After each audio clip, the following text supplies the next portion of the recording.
Hello friends मानसियन को ब्लॉगলৈ স্বাগতম জানাইছো মোৰ ভালি আছে আশা কৰো আপোনালোক ভালি আছে মই আজি আপোনালোকলৈ আগলৈ এটি নতুন ৰেচিপি লৈ আহিছো চাই থাকক কি হ'ব পাৰে আমি মাংসখিনি প্ৰথমে ফ্ৰাই কৰি লৈছো আমি মাংসৰ লগত দিবলৈ কেইটামান পিয়াজ কাটি লৈছো আদা নহৰু আৰু জলকীয়া পিছি লৈছো আৰু এই নিম পাত লৈছো আপোনালোকে মই দুটা বিলাহী মিক্সিত ভালকৈ পিছি লৈছো আমি অলপমান মিঠাতেল দি দিছো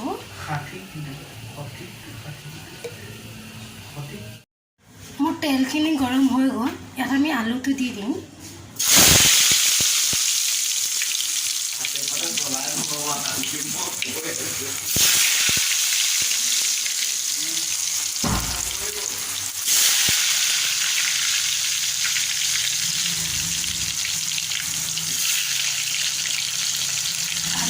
আমি ভালকৈ ফ্ৰাই কৰি ল'ম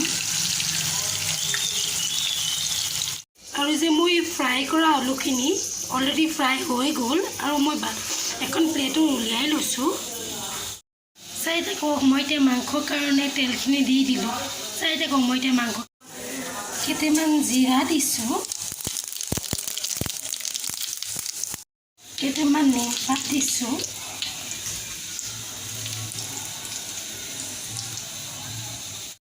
ইয়াত মই পিয়াজ দি দিছোঁ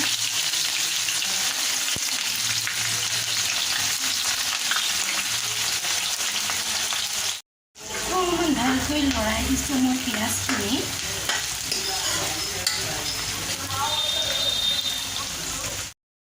মই পিচি থোৱা আদা নহৰু আৰু জলকীয়াকেইডোখৰ ইয়াৰ ওপৰত দি দিছোঁ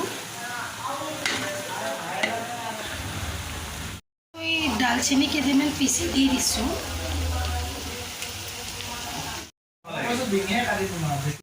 ইয়াত আমি অকণমান মিট মছলা দিছোঁ অকণমান ৰেড চিলি দিছোঁ অকণমান ধনিয়া পাউডাৰ দিছোঁ অকণমান হালধি দি দিছোঁ এইখিনি আমি এতিয়া অকণমান ভালকৈ লৰাই দিম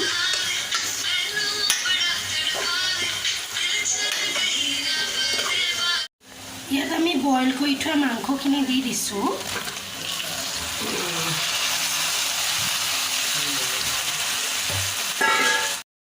ভালকৈ এইখিনি অকণমান আমি লৰাই দিম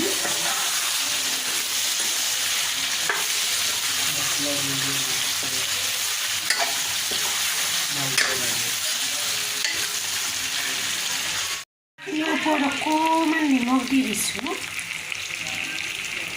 এইখিনি আমি 5 মিনিটমান ঢাকি দিম মই মাংসখিনি কমপ্লিট হোৱাৰ পিছত দিবলৈ অলপমান পানী গৰম কৰিছোঁ আমাৰ মাংসখিনি ধুনীয়াকৈ ফ্ৰাই হৈ গ'ল ইয়াৰ ওপৰত মই পিচি থোৱা বিলাহী সোপা দি দিছোঁ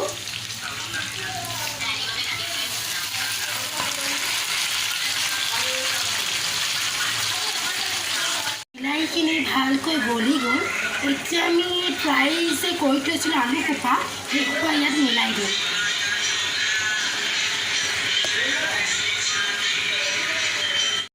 আলু সোপা ধুনীয়াকৈ লৰাই দিলোঁ লৰাই এইখিনি মই অলপমান দেৰি ভালকৈ ঢাকি থ'ম মাংসখিনি অলৰেডি হৈ আছে এতিয়া আমি ইয়াত মই এটা পদুনাৰে নেমুৱে চাটনি কৰিব বিচাৰিছোঁ মই চাটনি বনাবলৈ দুমুঠি পদুনা লৈছোঁ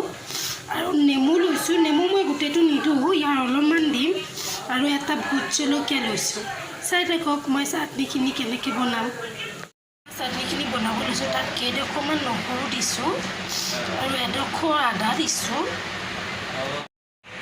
আৰু লগতে ধনিয়া পাত দিছোঁ ভোট জলকীয়া দিম চাই থাকক মই চাটনিখন কেনেকৈ বনাম এইখিনি মই মিক্সিত দি দিলোঁ মই গোটেইখিনি হোৱাৰ পিছত আপোনাক দেখাই আছোঁ চাই থাকিব মই ইয়াত অকণমান নেমু চেপি দিছোঁ ফাইনেলি চাটনিখন হৈ গ'ল A few moments later মোৰ মাংসখিনি ফাইনেলি হৈ গৈছে মই ইয়াত কৰি থোৱা গৰম পানী সোপা দি দিম কৰি থোৱা গৰম পানী অলপমান দি দিছোঁ এইখিনি মই আৰু 15 মিনিটমান ঢাকি থৈ দিম। ফাইনেলি মোৰ মাংস হৈ গ'ল। ইয়াত মই কাটি থোৱা কেইটামান ধনিয়া দি দিছোঁ।